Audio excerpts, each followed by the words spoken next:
Assalamualaikum warahmatullahi wabarakatuh. Salam sejahtera buat semuanya.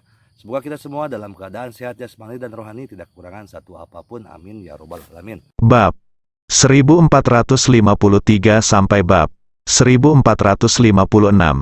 Hu Gan bekerja selama lebih dari 100 tahun. Tapi aku belum pernah melihat anak laki-laki yang begitu sombong. Melihat bagian belakang kepergian Chang Sun Feng, Hu Gan mengangguk sambil tersenyum, dan tidak bisa menahan nafas. Kamu benar-benar dewa. Setelah mendengar ini, Cao Si tampak seperti anak kecil yang telah melakukan kesalahan, dengan seringai di wajahnya dan berkata tanpa daya, Tuan Hu, tolong berhenti bicara omong kosong. Saya sudah bilang sebelum saya datang ke sini bahwa dokter ajaib tua ini memiliki temperamen yang aneh. Dan dia telah memperingatkan saya sebelumnya bahwa saya tidak dapat mengungkapkan informasi tentang dia di rumah kami kepada siapapun, orang-orang. Kali ini untuk urusan keluarga Cao kita, saya membuat kesalahan besar. Jika dokter ajaib tua itu disalahkan sekarang, lalu apa yang Anda ingin saya lakukan? Hu Gan tersenyum di sudut mulutnya. Tampaknya dia berkata dengan enteng, baiklah. Jangan khawatir, tentu saja saya akan memaafkan Anda setelah saya bertemu dengan dokter ajaib tua itu nanti. Lagi pula, sayalah yang memaksa Anda menemui dokter ajaib tua itu. Dan bukan saya yang seperti itu. Besar bersamamu. Kamu tidak perlu takut.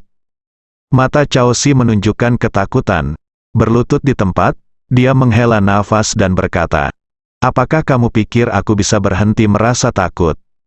Kamu hanya tidak tahu betapa kuatnya dokter ajaib tua ini, tidak berlebihan untuk mengatakan bahwa dia mengetahuinya 500 tahun yang lalu dan 500 tahun yang lalu, 100 tahun kemudian, bertahun-tahun.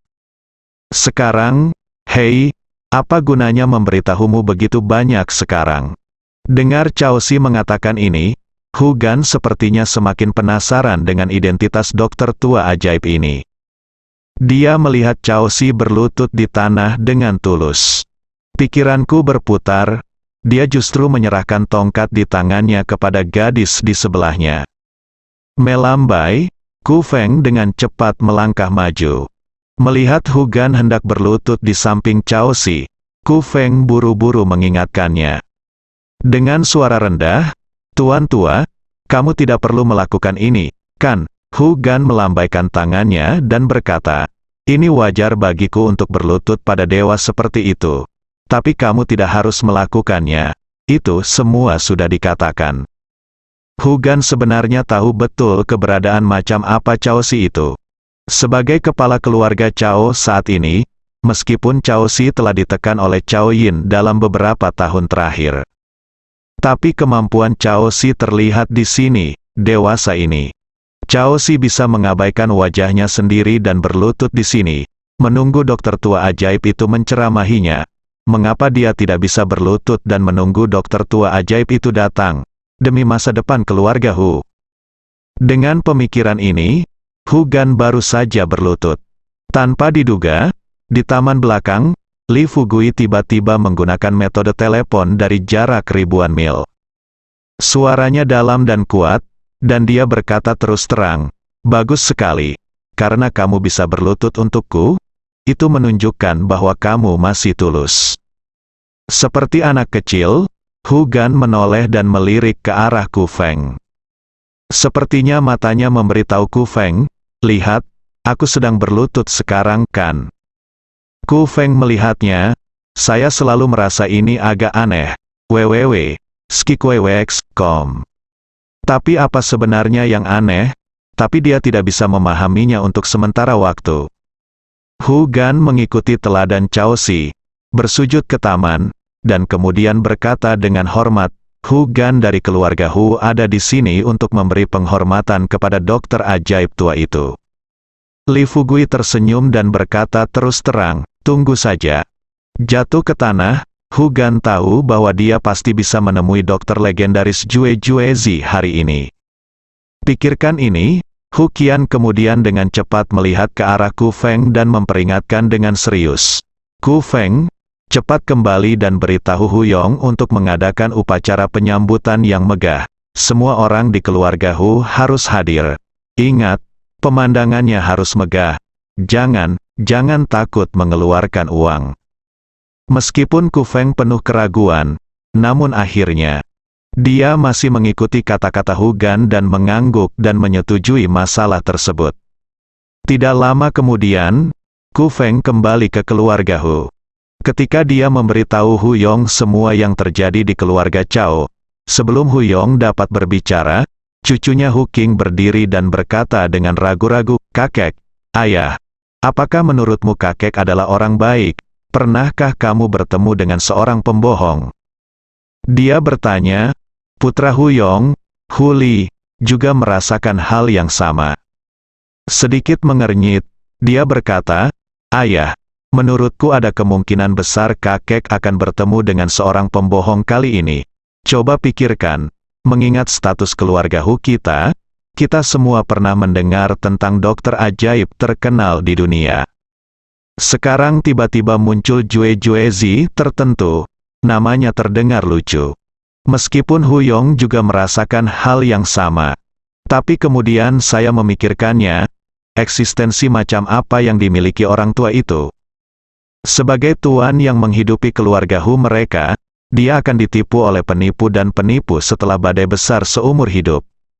Lebih-lebih lagi, dengan kata lain, meskipun lelaki tua itu ditipu oleh seorang pembohong karena usianya yang sudah tua, dapatkah Cao Si juga ditipu oleh seorang pembohong? Ini sungguh mustahil. Pikirkan ini. Hu Yong menggelengkan kepalanya dan berkata, "Saya pikir itu tidak mungkin. Pikirkanlah, meskipun lelaki tua itu sudah tua, dia sekarang lebih pintar dari siapapun di keluarga kita. Selain itu, bahkan jika pembohong bisa menipu setelah menikah dengan kita patua, bagaimana kita bisa menipu Cao Si? Siapakah Cao Si? Dia telah menanggung penghinaan dan beban berat selama bertahun-tahun, dan sekarang dia akhirnya menjadi kepala keluarga Cao. Jika dia ditipu oleh pembohong pada akhirnya, keluarga Cao akan memiliki wajah yang begitu tua. Di mana saya harus meletakkannya?" Setelah mendengar kata-kata Hu Yong, Hu Qing kemudian bertanya dengan ragu-ragu, "Kakek, apakah kita benar-benar ingin mengadakan upacara penyambutan ini?" Hu Yong mengangguk dan berkata dengan percaya diri, "Untuk membuat paman keduamu menjadi lebih baik, upacara penyambutan ini harus diadakan, dan menurut apa kata lelaki tua itu akan diadakan secara megah. Lagi pula, hal semacam ini tidak memerlukan biaya banyak, jadi aku serahkan padamu." Hu Qing mengangguk setuju.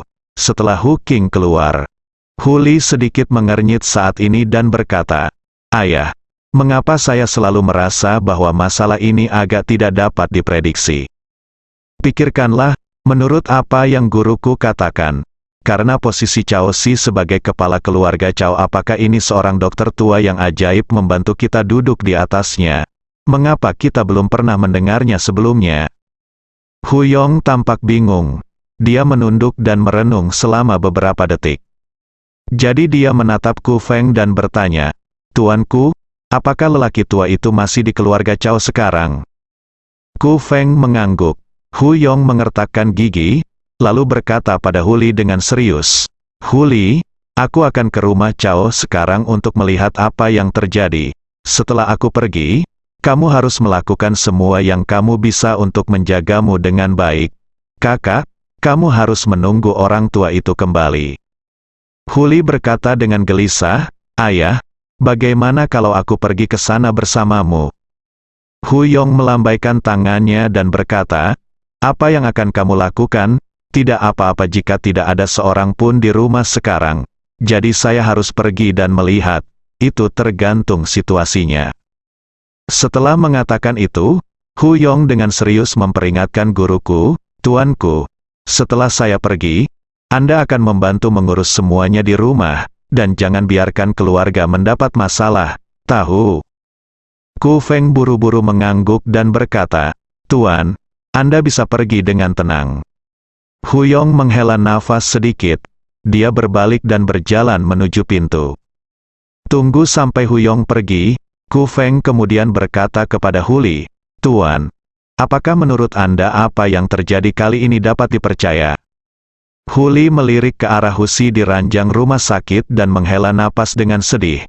Mari kita perlakukan kuda mati sebagai dokter kuda yang hidup. Pak Tua, kamu tahu apa yang ayahku dan aku pikirkan? Mereka selalu merasa bahwa orang yang paling berhutang budi dalam hidup ini adalah Husi. Sekarang keadaan sudah seperti ini. Mereka pasti akan berusaha semaksimal mungkin untuk membuat Husi menjadi lebih baik. Saya berharap di dunia benar-benar ada dokter ajaib. Jika tidak, keluarga Hu kita akan berada dalam bahaya kali ini. Huli, sebagai putra tertua Hu Yong dan calon jurumudi keluarga Hu, sekarang tahu segala sesuatu tentang keluarga Hu. Tampaknya keluarga Hu adalah seorang raksasa. Tetapi faktanya, sekarang dia kuat di luar tetapi mampu di dalam. Jangan katakan apapun lagi. 30 miliar keluarga Hu yang diberikan kepada sekte Disa per tahun secara bertahap menjadi tidak terjangkau. Baru tahun lalu, mereka akhirnya berhasil mengumpulkan dana untuk sekte Disa. Sepanjang tahun ini, menjelang 1 tahun, saya hanya menghasilkan lebih dari 20 miliar dari 30 miliar, jika saya tidak dapat menghasilkan uang ini sesuai waktu yang ditentukan. Saat itu, mereka harus menggunakan modal keluarga. Di permukaan, selama mereka bisa saling memberi uang. Tapi sebenarnya, Huli memahami dalam hatinya prinsip duduk santai dan tidak ada ruginya. Jika suatu saat keluarga Hu benar-benar tidak dapat menyediakan uang ini, sekte Disa pasti akan menghidupi keluarga lain dan mencaplok keluarga Hu. Karena itu, saat ini, bagi keluarga Hu, jika mereka tidak bisa berkelahi dengan orang lain, mereka tidak bisa berbuat apa-apa. Setelah Anda memulai, ketika terjadi keributan, segala sesuatunya tidak dapat diprediksi. Jika seseorang memanfaatkan api dan menyelinap masuk, bahkan jika mereka tidak dapat mengalahkan keluarga Hu, vitalitas keluarga Hu akan rusak parah. Pada saat itu, keluarga Hu akan sepenuhnya hancur dalam reruntuhan. Namun kali ini keluarga Hu dan keluarga Chao berselisih. Awalnya, sesuai niat Huli, karena kejadian itu sudah terjadi, keluarga Hu bisa menanggungnya begitu saja dan meminta sejumlah kompensasi dari keluarga Chao. Tapi sekarang ayah dan kakekku tidak mau melepaskan masalah ini, dan mereka bahkan mencoba menggunakan masalah ini untuk mengalahkan keluarga Chao. Ini hanyalah angan-angan saja. Siapa yang tidak tahu kalau keluarga Chao didukung oleh sekte Tiangang? Mereka juga sekte. Jika kedua keluarga mereka benar-benar bertengkar, sekte Tiangang dan sekte Disa tidak akan memperjuangkan mereka, bukan? Dia mengetahui kebenaran ini di dalam hatinya. Tapi masalahnya adalah, tapi dia tidak bisa mengatakannya di depan ayah dan kakeknya. Lagi pula, dia ada di rumah sekarang dan statusnya belum mencapai level setinggi itu. Mari kita bicara tentang Li Fugui. Setelah berjalan-jalan di taman belakang rumah Chao selama lebih dari 10 menit, dia duduk di paviliun di tengah danau kecil di taman belakang. Angin sejuk bertiup, Li Fugui menyipitkan matanya dan memikirkan hal selanjutnya tentang keluarga Lu. Sekarang dia datang ke sini hanya dalam beberapa hari. Dia telah sepenuhnya mengambil alih keluarga Nangong dan keluarga Chao. Kali ini dia juga melibatkan keluarga Hu. Selama tidak terjadi hal yang tidak terduga, dia dapat membuat keluarga Hu termasuk dalam 24 jam. Sejak saat itu, keluarga itu menuruti perintahnya. Dari 4 keluarga besar, 3 di antaranya ada di tangannya, dan tinggal keluarga Lu. Cara mencongkel pintu pihak lain terkesan sederhana, namun nyatanya masih sangat sulit. Bagaimanapun, keluarga Lu telah berkolusi dengan sekte Disa ketika mereka pergi ke desa Xiaoxi. Jika tebakanku benar, pasti masih ada master dari sekte Disa di keluarga Lu. Jika dia mengambil tindakan gegabah tanpa mengetahui detailnya, dia mungkin akan menderita kerugian besar. Tepat ketika Li Fugui sedang berpikir, Sun Feng, komandan di satu sisi, melangkah maju dan mengingatkan dengan suara rendah, "Tuan, sudah hampir 1 jam di luar, Selain itu, saya baru saja mendengar suara berisik dan sepertinya Hu Yong juga ada di sini. Skikwewex, Kom Li Fugui. Mengambil kembali pikirannya dan mengangkat telinganya dengan hati-hati, mendengarkan. Setelah memastikan bahwa Hu Yong memang ada di sini, dia melambaikan tangannya dan berkata sambil tersenyum, dia akan datang segera setelah dia datang. Jangan menunggu sekarang, kita akan lihat situasinya nanti. Di pintu masuk taman, Hu Yong melihat ayah tuanya berkeringat deras dan masih berlutut di samping Cao Si. Mau tidak mau dia merasa tertekan. Dia segera melangkah maju dan mencoba membantu ayah tuanya berdiri. Ayah, tolong cepat bangun. Bagaimana caranya? Sudah lama ini. Sudah waktunya. Kenapa kamu masih berlutut di sini? Menghadapi tarikan putranya, Hu Gan mengeluh dengan marah. Nak, apa yang kamu tahu? Saya ingat ketika Liu Bei mengunjungi pondok jerami 3 kali sebelum mengundang Zhu Ge Kongming. Hari ini saya akan berlutut di sini dan menunggu sebentar. Jika kita bisa mengundang dokter ajaib tua itu ke rumah kita. Kalau begitu, bukankah itu hal yang hebat? Cao Si, yang berlutut di sampingnya, mendengar ini. Matanya langsung melebar. Dan dia menatap ke arah Hu Gan dengan marah dan bertanya, Tuan Hu, apa maksud Anda dengan ini? Saya dapat memberitahu Anda, saya mempertaruhkan nyawa saya untuk membawa Anda ke sini menemui lelaki tua itu demi menjadi lumpuh hampir sepanjang hidupku ketika aku masih muda. Dokter ajaib, bagaimana kabarmu sekarang? Kamu bahkan ingin mengundang dokter ajaib tua itu ke rumahmu untuk melakukan sesuatu untukmu? Jika kamu benar-benar melakukan ini, percaya atau tidak, aku akan berselisih denganmu sekarang. Melihat ekspresi marah Cao Si, Hu Gan semakin yakin bahwa idenya benar. Di depan Cao Si, Hu Gan berargumen dengan alasan, keponakan tertua, ayahmu dan aku sudah seperti saudara saat itu, sekarang kamu. Sebelum Hu Gan bisa menyelesaikannya, Cao Si kemudian berkata dengan keras, jangan bicarakan apa yang terjadi saat itu. Ingat saat itu, aku pergi untuk merayakan ulang tahunmu kepada orang tuamu. Apa yang terjadi? Saat sesuatu terjadi pada keluarga Cao kita, aku datang untuk meminta bantuanmu. Apakah Anda membantu saya? Hari ini saya dapat mengambil risiko menyinggung dokter ajaib tua dan membawa Anda ke sini. Ini sudah menjadi yang paling baik hati dan benar. Saya tidak berharap Anda siap untuk memburu saya di depan saya. Hah? Apakah ada orang sepertimu yang bisa menangani sesuatu? Kesini, Hu Yongs melangkah maju dan dengan rasa ingin tahu bertanya kepada Cao Si, Saudara Cao, bisakah Anda dengan jujur memberitahu saya apa yang terjadi dengan dokter ajaib tua ini? Sekarang sangat misterius. Mengapa saya selalu merasa ada yang salah dengan dokter ini? Apakah ini penipuan? Cao Si marah. Dia langsung mengangkat kepalanya untuk melihat ke arah Hu Yong dan berkata dengan tegas, jika menurutmu ada penipuan dalam hal ini, tolong segera bawa orang tua itu kembali dan tinggalkan keluarga Cao kami. Adapun apa yang terjadi pada Hu Si, itu tidak ada hubungannya. Bersama kami, saya baru saja mengeluarkan jika Anda setuju dengan persyaratannya, kedua keluarga kami akan terus menjadi mertua. Jika Anda tidak setuju, maka keluarga Cao kami bersedia melawan Anda sampai mati. Cao Si mengatakan ini, tapi tubuhnya tetap berlutut di tempat tanpa bergerak. Saat Hu Yong melihat ini, dia merasa tidak yakin. Hu Gan memandang Hu Yong dengan marah dan mengutuk, apa yang kamu lakukan di sini sekarang? Dokter ajaib tua ini memiliki kekuatan yang besar. Dia pasti telah mendengar apa yang kamu katakan.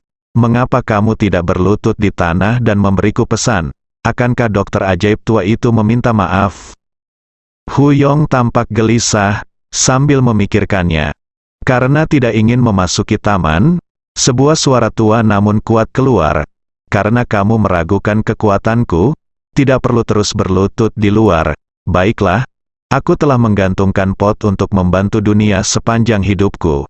Aku hanya mencari takdir. Saya memiliki takdir dengan keluarga Cao, dan saya tidak terbiasa melihat beberapa orang berwajah manusia dan berhati binatang. jadi saya membantu Chao Si dan memenangkan posisi kepala keluarga. Tetapi saya tidak memiliki nasib dengan keluarga Hu Anda, dan saya baru saja menghitung bahwa perawatan orang yang terluka di keluarga Anda sangat rumit, yang disebut yin dan yang dari langit dan bumi saling melengkapi, tetapi keluarga Hu Anda hilang sesuatu. Jika Anda adalah orang biasa, setelah mendengar kata-kata Li Fugui, dia bangkit dan pergi lama sekali. Di tangan satunya, itu karena perkataan Li Fugui terdengar seperti palu di timur dan tongkat di barat, jadi aku tidak bisa memahaminya. Di samping itu, siapa yang peduli dengan nasib saat berobat ke dokter? Ini semua hanya tentang uang. Siapapun yang peduli dengan nasib adalah 100% pembohong. Tapi tidak ada yang bisa dilakukan. Orang-orang yang berlutut di luar sekarang bukanlah orang biasa. Di mata Hu Qian dan Hu Yong serta putranya, meskipun mereka tidak memahami dengan jelas apa yang dikatakan Li Fugui, pasti ada niat orang lain di balik perkataannya. Mereka tidak mengerti karena mereka tahu terlalu sedikit. Pikirkan ini. Hu Gan memelototi Hu Yong dan berteriak dengan marah. Kamu bajingan, dokter ajaib tua sudah mengatakan ini. Mengapa kamu masih berdiri di sana? Mengapa kamu tidak segera berlutut? Hati Hu Yong menegang, agar tidak membuat orang tua itu marah. Terlebih lagi, saya berharap anak saya Hu dapat segera pulih. Dia kemudian dengan cepat berlutut di belakang lelaki tua itu, dan sambil terus bersujud ke taman, Hu Yong terus meminta maaf dan berkata, "Ya Tuhan, jangan marah, saya salah, saya seharusnya tidak meragukan kemampuan Anda." Kemudian mereka melihat sesosok tubuh berwarna putih berkelebat di depan mereka. Ketika mereka melihatnya dengan jelas, mereka terkejut saat mengetahui bahwa orang yang berdiri di depan mereka adalah seorang pendeta Tao dengan rambut putih tergerai dan kocokan di tangannya. Di sebelah pendeta Tao itu ada anak kecil yang baru saja dilihat Hu Gan.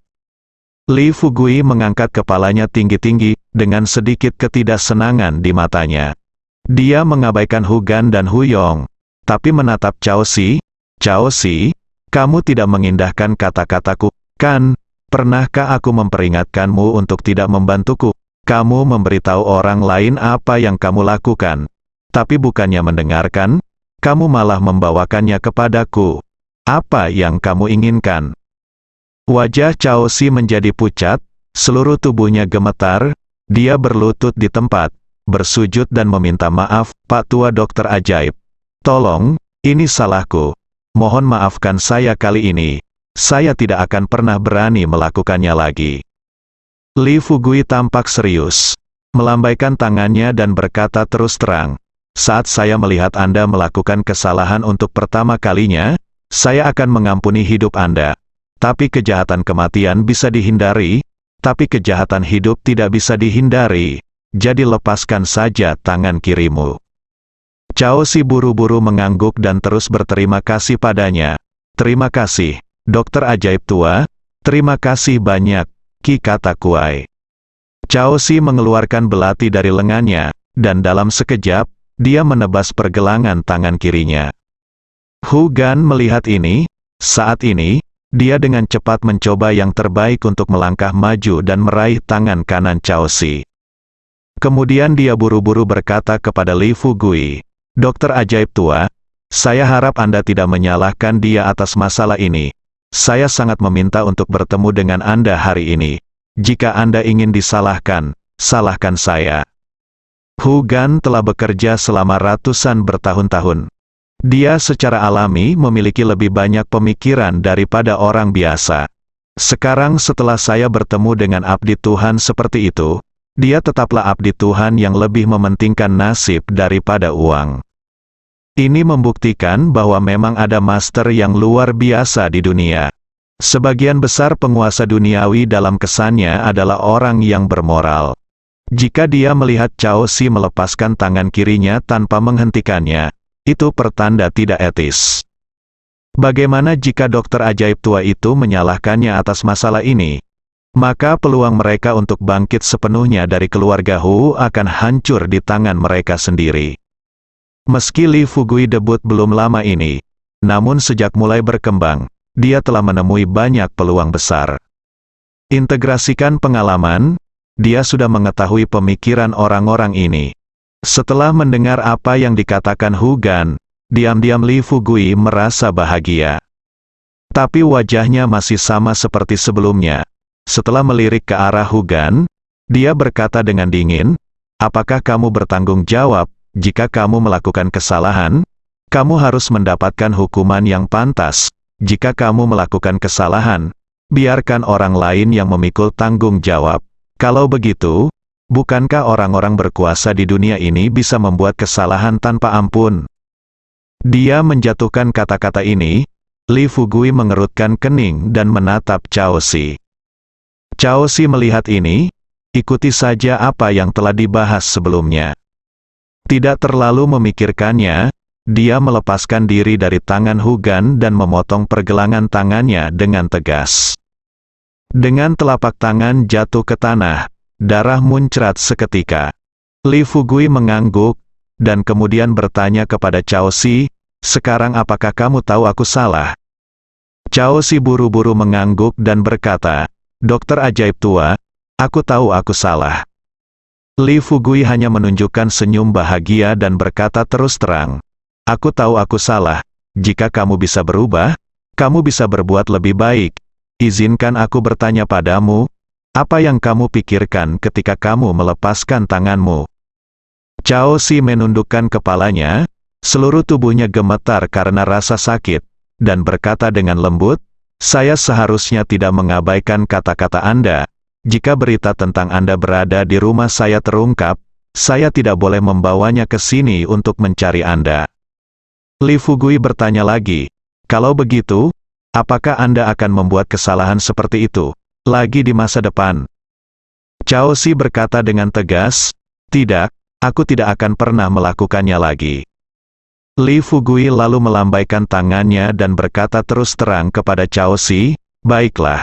Karena aku tidak bisa melakukannya lagi, maka aku akan melakukannya. Maafkan kamu kali ini, ambil tanganmu dan biarkan aku murid ini bantu kamu meraih tanganmu."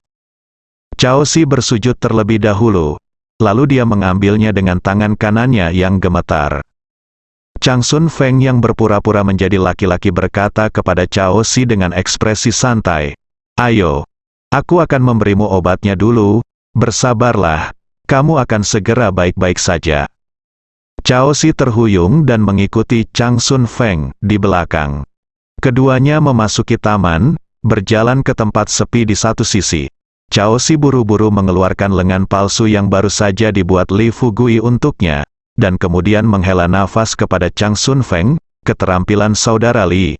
Aku bahkan tidak tahu harus berkata apa, Chang." Sun Feng bertanya sambil tersenyum, "Bagaimana, apakah kamu baru saja hampir kencing?" "Haha, sejujurnya, ketika aku melihat pendarahan, aku pikir tanganmu benar-benar terpotong." Cao Si mengenakan kembali pakaiannya, mengulurkan tangan kirinya dari lengan bajunya, dan bertanya sambil tersenyum, "Bagaimana, bisakah mereka melihatnya?"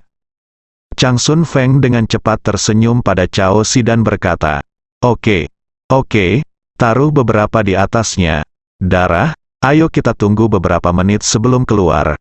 Kalau tidak tuanku tidak akan menjadi dokter ajaib tua, tapi seorang abadi tua." Cao Si tersenyum dan berkata, "Tidakkah kamu melihatnya, di mata mereka sekarang, tuanmu sudah tua sekali peri." Di gerbang taman, Hu Yong berada dalam kebingungan. Diam-diam memikirkan orang baik. Kepala keluarga Cao sebenarnya melakukannya ketika diminta melakukannya. Jika dia tidak melihatnya dengan matanya sendiri dan orang lain mengatakan hal seperti itu kepadanya, dia akan mengira orang lain itu berbicara omong kosong. Tapi sekarang, hal seperti ini benar-benar terjadi di depan mataku. Sampai saat ini, rasanya masih seperti mimpi. Hu Gan kaget, melihat belati di sebelahnya, pikirannya berbalik, jadi dia mengertakkan gigi dan berkata, "Ya Tuhan, jika kamu masih belum puas dengan kelakuanku, aku bisa melakukannya sendiri." Melihat ini, Li Fugui mengerutkan kening dan bertanya, "Untuk apa aku membutuhkan tanganmu? Aku akan mengatakannya lagi. Aku tidak ada hubungannya dengan keluarga Humu. Bahkan jika kamu dan putramu berkata buruk hari ini, aku tidak akan pergi ke rumahmu." Melihat Li Fugui berkata begitu, Hu Qian buru-buru berkata, "Dokter ajaib tua, tidak bisakah kamu melakukannya demi wajahku? Berlutut di sini selama lebih dari 1 jam." Dia baru saja selesai berbicara, Chang Sun Feng menarik keluar Cao Si, yang telah mengambil tangannya. Begitu dia berdiri diam, Chang Sun Feng mengerutkan kening dan memarahi, "Kamu berani mengatakan orang tua di depan tuanku? Tahukah kamu bahwa tuanku adalah bangsawan tahun ini? Sejujurnya, tuanku telah hidup selama 2 abad 87 tahun ini, bertahun." Begitu kata-kata ini keluar, mata Hu Gan dan yang lainnya hampir lepas dari rongganya. 2 abad 87 tahun, itu berarti 287 tahun penuh. Di seluruh dunia, Hu Gan tahu bahwa orang yang berumur paling panjang adalah lebih dari 140 tahun. Tapi orang di depanku sebenarnya bisa hidup lama sekali. Di manakah dokter ajaib tua itu di sini? Dia hanyalah dewa tua. Melihat penampilan pihak lain yang seperti peri Tao dan wajah merahnya, terlihat jelas bahwa bahan bakarnya belum habis. Dalam kondisi fisik seperti ini, sangat mustahil untuk hidup selama 30 hingga 50 tahun lagi. Pikirkan ini, Hu Gan buru-buru meminta maaf, "Ya Tuhan, saya salah, tolong jangan tersinggung. Juga, ya Tuhan, saya benar-benar tidak ingin cucu saya menderita. Tolong bantu keluarga Hu kami. Baiklah, jika Anda bersedia membantu kami dapat melakukan apapun yang Anda minta kami lakukan." Li Fugui mendengus dingin dan bertanya, "Apa yang bisa dilakukan keluarga Hu Anda, di usia saya? Apalagi yang bisa keluarga Anda lakukan untuk saya? Saya mengembara di sekitar kuartet. Jika Anda tidak menginginkan ketenaran dan kekayaan, apalagi yang bisa membuat saya terkesan?" Pikiran Hu Qian berpacu, memikirkan apa yang Cao Si katakan sebelumnya. Agar makhluk abadi tua itu membantunya, Cao Si lebih suka mengambil pusaka keluarga Cao mereka. Pikirkan ini, Hu Qian lalu buru-buru berkata kepada Li Fugui, "Tua abadi, selama kamu bersedia membantu kami bersedia memberikanmu pusaka keluarga Hu." Hu Yong terkejut. Dia buru-buru menoleh untuk melihat ayahnya, bibirnya sedikit bergetar dan berkata, "Ayah, apakah kamu bercanda?" Mata Hu Gan tertuju pada tangan kiri Cao Si. Dia buru-buru berbisik kepada putranya, lihat baik-baik, tangan yang baru saja dipotong bisa disambungkan kembali sekarang." Pada titik ini, Hu Gan tidak melanjutkan. Apa yang dia pikirkan saat ini bukan hanya apakah Hu Si bisa pulih, tetapi juga berpikir jika dia bisa belajar dari dewa tua ini, apalagi menjadikan dirinya abadi. Selama dia bisa hidup 70 atau 80 tahun lagi, mencapai usia 200 tahun, dia akan puas. Lagi pula, dia belum ingin meninggalkan dunia yang penuh warna ini. Untuk menjaga masa mudanya selamanya dan hidup beberapa tahun lagi, dia telah menghabiskan seluruh usahanya selama bertahun-tahun. Saya minum ASI setiap hari, saya makan sup bajingan milenium. Mengkhususkan diri dalam nutrisi dan kesehatan. Namun meski begitu, sejak tahun lalu, kesehatannya semakin memburuk. Saya awalnya berencana untuk menghubungi agar beberapa organ saya diganti. Namun karena status istimewanya, dia telah menghubungi rumah sakit selama bertahun-tahun, tidak peduli berapa banyak uang yang dibayarkan keluarga Hu kepada pihak lain. Pihak lain tidak berani mengambil risiko seperti itu. Tapi tidak apa-apa sekarang, seorang abadi tua yang telah hidup lebih dari 200 tahun ada di depannya, dia ingin hidup selamanya, jadi dia jelas tidak perlu menggunakan pisau. Hari ini, selama saya bisa melakukan segala kemungkinan untuk membuat dewa tua di depan saya bahagia, saya bersedia pergi ke keluarga Hu dan membantu mereka. Setelah sampai di keluarga Hu, dia bisa mengeluarkan semua barang dari keluarga Hu untuk menyenangkan dewa tua. Hu Yong tidak bodoh, dia benar-benar memahami pikiran ayahnya yang dulu. Saya pikir saya sudah berusia 70-an tahun ini. Meskipun ia pernah menjabat sebagai kepala keluarga Hu, namun lelaki tua itu masih hidup. Meski lelaki tua itu menyerahkan kepadanya untuk memutuskan beberapa hal penting, ia selalu menemui lelaki tua itu untuk mendiskusikannya. Sama seperti kali ini, Hu Si terluka parah. Hal-hal yang awalnya bisa dia selesaikan, tetapi lelaki tua itu punya andil di dalamnya.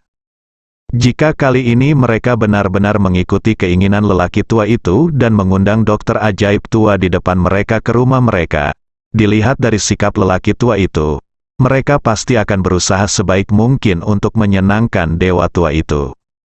Dewa tua itu sangat senang jika lelaki tua itu diberi pil umur panjang atau teknik umur panjang. Bukankah itu berarti dia tidak akan bisa benar-benar menjabat sebagai kepala keluarga Hu sampai kematiannya? Pikirkan ini, Hu Yong memutar matanya. Dia tidak ragu-ragu untuk menyinggung perasaan lelaki tua itu, dan dia tidak takut disalahkan oleh dokter ajaib tua di depannya. Dia tiba-tiba berdiri, menatap Cao Si di depannya dan mengertakkan giginya dan berkata, "Ayah, apa yang kamu bicarakan? Di mana ada keterampilan medis yang begitu hebat di dunia ini? Jelas sekali mereka bekerja sama untuk menipumu. Apakah kamu percaya ini benar? Ayo pergi. Saya akan membantu Anda kembali sekarang. Tidak apa-apa jika anak itu baik-baik saja saat itu. Jika tidak, saya akan memperlakukannya seolah-olah dia menderita. Saya bebas."